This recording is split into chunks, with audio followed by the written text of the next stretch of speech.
I was gonna move the camera angle, but you can see Choppy in the mirror.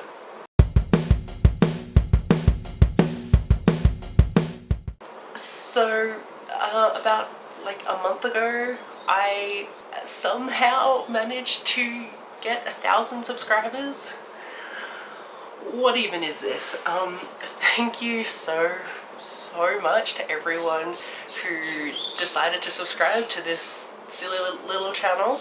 It means a lot to me that there's so many people that want to watch my content. It's very, very lovely. I remember when I first put up my very first video, I was like, oh, if I keep doing this, like if I get to like 300 subscribers, that'll be like my day made.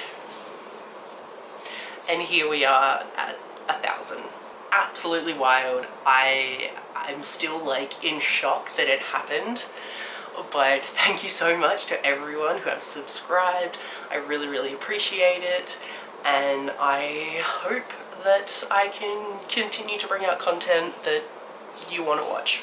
So as a little bit of a like thank you, I posed the question if people wanted a Q&A, and a lot of people said yes. So here are gonna be some of the Q's and the A's. So the first question is from Tracy. Congrats on 1,000 subscribers. You really deserve all the good things. Stop. I'm gonna get really emotional in this, aren't I?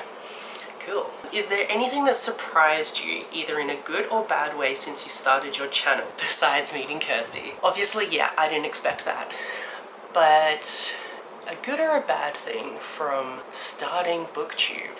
Obviously, like one of the amazing good things that very much surprised me was the little community of Australian booktubers, the likes of like Meredith and Sasha and Zoe and Liv and Steph and Erin and Paige and Crystal and Mel and they're all absolutely wonderful human beings, and I feel so lucky and blessed to be able to call them my friends. Absolutely shocking, because I look at some of these people and I'm like, you are way too cool for me. Like, what is happening? Okay, the next one was from Steph. Congrats on 1K. Thank you. What's one thing you wish you'd known before you started your channel? What's something you want to try on your channel in 2025? And what book, genre, or author you'd like to try in the new year? Ooh, many questions. Okay, so the first one, what's one thing you wish you'd known before you started your channel? I don't know, maybe I wish I'd known I can just read what I want to read. And I don't have to try and read what everyone else is reading. I would have saved a lot of money that way. I was like, oh, everyone's really excited about this book, I'll go buy that and try and read it. Knowing that it's not for me, you know, I try it anyways because that's like what's hip or whatever. God, that made me sound old. I wish that I had been, I guess, a bit more comfortable in my reading taste and like in myself, I guess, to just be like, I'm gonna read what I want to read. If people want to watch, they can. I'm definitely more like that now. What's something you want to try on your channel in 2025? I really want to get back into vlogging in 2025. I've kind of like tentatively planned one vlog a month, and I just, like, I have had fun with vlogs in the past, but editing those vlogs, ugh, hate it. Because there's always so much footage, because I ramble. Like, I edit out so much of my rambling, but I can just talk, which is hilarious for someone who doesn't talk. I'm good at talking to a camera. I'm really not good at talking to like human beings. What's a book, genre, or author you'd like to try in the new year? I guess maybe I want to try some dark romance. Maybe we'll see, because I went to a romantic affair, which was a book signing event here in Adelaide. It was really fun. It was full of romance authors I hadn't really read from anyone, but hearing some of these authors like talk about their work, I'm like, that sounds pretty good. I might be intrigued. So I guess I do kind of want to branch out and just like, I just want to find a book that's gonna repulse me. I want that so bad. Leave a comment down below of any authors or book series that you think I should try. because I don't know. Okay, next up is onto the Instagram ones. We have the first one being, how's the dog? That one right there. So for anyone that doesn't know, that little creature there is my dog Chopper. He is a 12-year-old Staffy. So 2023 was a really rough year for Chopper. May of 2023, he had surgery on his leg because he had basically torn the equivalent of an ACL joint. That was a huge surgery for him, and he had like a lot of therapy for that, a lot of physiotherapy, and I had to do stretches on him every day. That was a lot and a very long process. And then it was about the time that he started to heal from that. He had a mass growing on his bottom. And then I decided to get that lump removed because we did do some tests and it was a mast cell tumor. So we got that removed in November of 2023. That was also a very big surgery and it was a lot. And then because of obviously the placement of that wound, it was bound to get infected, which it did. So the stitching right in the center, because it was kind of like a Y shape, so that right middle point, that started to disintegrate. So that was again something huge. But eventually that did close over and the infection was all cleared up. He started to heal and then the tumors all came back. So it's been about a year since all of that. He has many tumors now, and with these tumors they grow so quickly and it's a lot, and especially this one on his leg. This one has definitely seemed to be aggravating him a bit. I went to the vet in the last week because I wanted to know, I guess, like a time frame for Chopper. He's still on some steroids to help reduce these tumors because they would grow and grow and grow, and they would split the skin, so he would be bleeding and just oozing constantly, and that's obviously not comfortable. But in all honesty, Chopper has about a month or two probably, and that is kind of what I expected because of just the amount of tumors. I made the decision about a year ago that if any more tumors came up, I wasn't going to put him through any more surgeries because he's old and the surgeries that he did have took a huge toll on him. So I was not going to put him through that again. So yeah, about a month or two is about how long he will have, and it's going to be awful, absolutely awful. But I don't want him to be uncomfortable anymore, so I will just have to deal with that. Yeah, so thank you to everyone who has been around for this whole long journey of Chopper's surgeries and all of the updates that I've been giving over the years. Oh, hi darling. I'm sorry, I didn't actually want to wake you up. Hi. Hi. Good boy, huh? Okay, he's now right here. Okay, hi Choppy. Hi. Hi. Just talking about you. Okay, we're just gonna keep on with this. Alright, anyways, yeah, next question. Alright, next one is, have you seen Only Murders in the Building? I have seen the first episode. It was okay. I love Selena Gomez. Oh, she's stunning and amazing. Oh, love her. It's just not a show for me. Like, I get why people like it for sure. It's just not for me. Next is what is the video you're most proud of? Ooh, okay, let's just have a scroll through my videos. I mean, I really like my journal videos because I just love journaling. It's great. I really loved doing the sufferthon prompts for 2024. They were very fun. We kind of put on these personas of these really awful receptionists. So like, we want nothing to do with anyone that wants to partake in the readathon, and it's a vibe. It's great. I love being bitchy. It's fun. You know what, I did an autumn reset. That's very much more in line of things that I want to do, like a bit more lifestyle stuff with like bookish content sprinkled in there.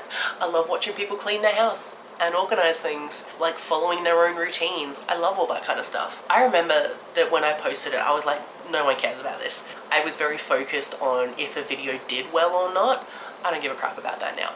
But at the time I was like, oh yeah, this is definitely a flop, but I didn't care because I had fun doing it. Actually, you know what? I am also proud of the like curating my bookshelves series that I did. I went through every single shelf on my bookcase because I organized my books by genre, and I went through every genre and I was really trying to go hard on the unhaul and be like, you know, do I really want to keep it for good reasons, or do I want to just keep it because it was popular at some point? And I got rid of, I think, like 300 books. And I still had so many. I was proud of my efforts with that. That was a fun thing to do. Now I'm trying to think if I should do that again. Next, what did you want to be when you grew up? Ooh, so many things. One of the first that I can remember is a singer or a fashion designer. The singing thing was because of a book series that I was obsessed with as a kid. It was called Fame School. Oh, I was obsessed. I loved it. The fashion designer one because I was obsessed with Project Runway. Then there was a time when I wanted to be a teacher. Just, I don't know why, and I would pretend to have like a little classroom in like my house, and I had this little like purple see-through briefcase kind of thing. It was the coolest thing. I kind of wish I still had it. But, you know, it was just for like pieces of paper, and I would like open that up and be like, hello class, to like all my teddies. It was great. Then I definitely wanted to be a cop because of SVU. I was obsessed with it when I was a kid.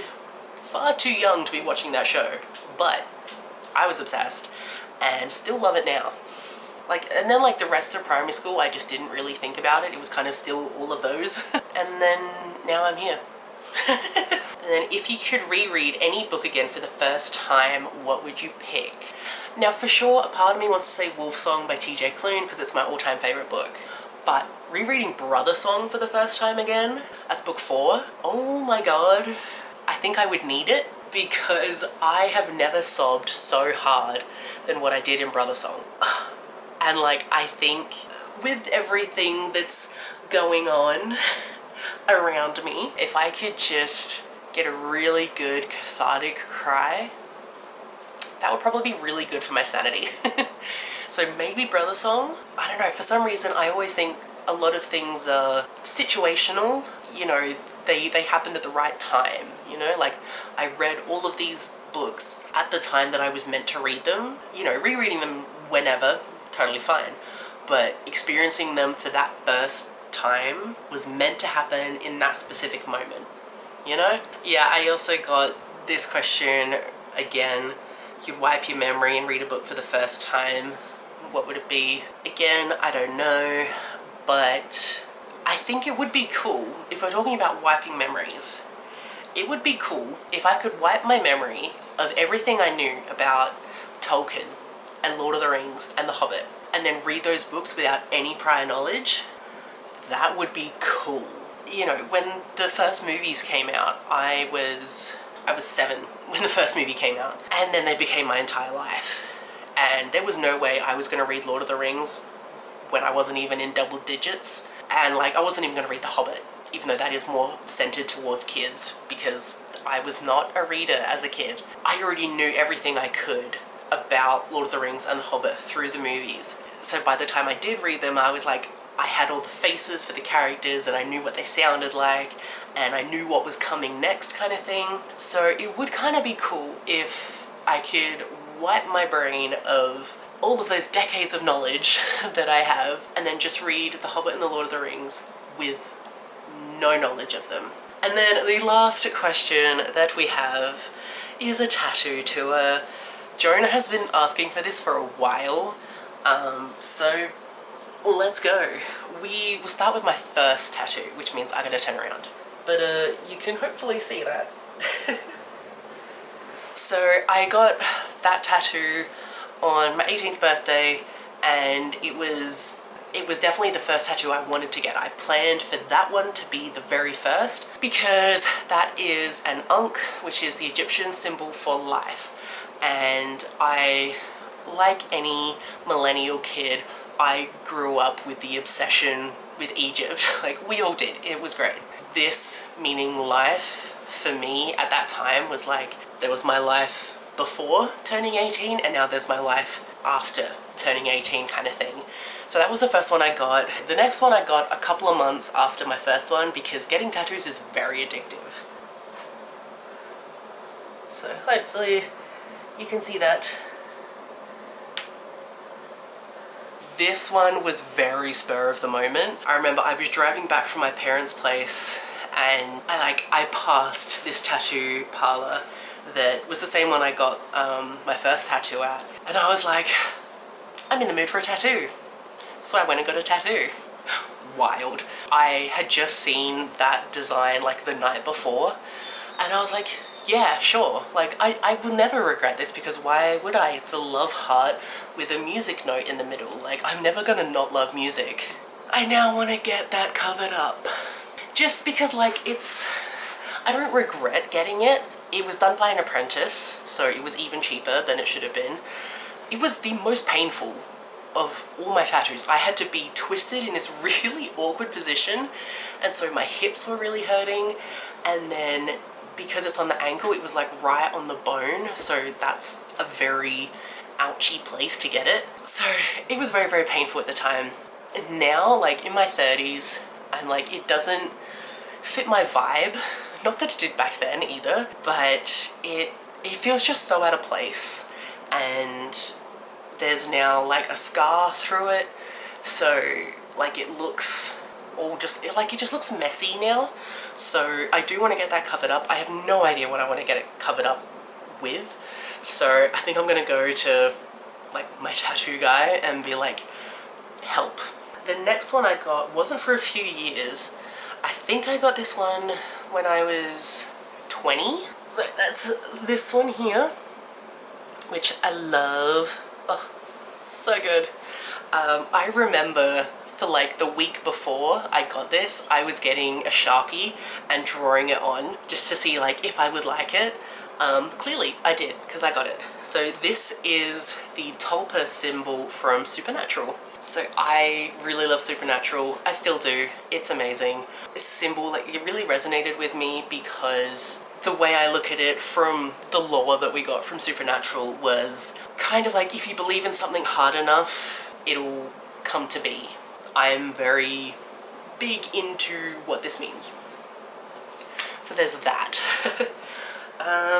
What did I get next? Yeah, I don't remember. I think next I got this one, which I could just move the camera instead of myself. Wow. So I got this that says Credendo Vides, which is Latin, but this comes from my favorite movie from my childhood that is called The Voyage of the Unicorn. It was my everything. I loved it, and this saying was very prevalent in that movie. This does translate to by believing one sees. So again, if you believe in something, it's real, which is something I very much do believe it in. I don't know if that makes sense, but yeah, so it was fitting that those two kind of go together. No, okay, I'll do the big one at the end.